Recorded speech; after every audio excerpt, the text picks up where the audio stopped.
want to talk about selective mutism and how it relates to me as an autistic person. Selective mutism is categorized as an anxiety disorder. However, it can be co-occurring with autism spectrum disorder. Although I do want to point out that people can have selective mutism without being autistic, and people can be autistic without having selective mutism.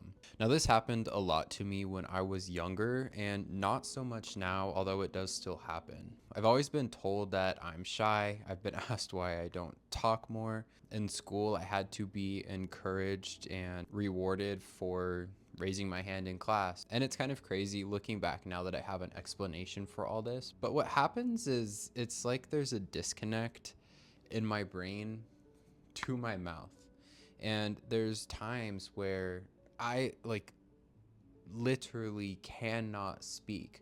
It feels like there's something missing between the words in my mind and then the physical action of moving my mouth and creating those words into verbal language. And I think a lot of this in my past, especially as a child, was driven by social anxiety.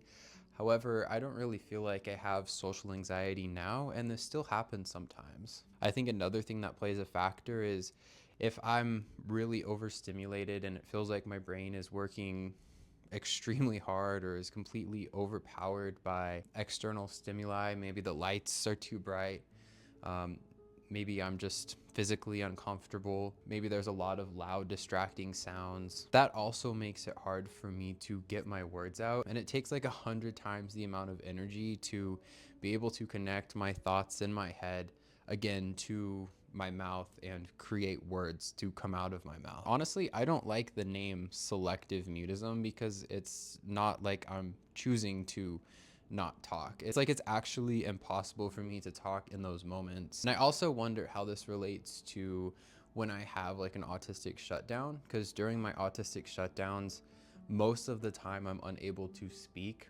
Again, it's like the thoughts and the words might be in my head, but there's just a huge disconnect between that and getting it out through my mouth.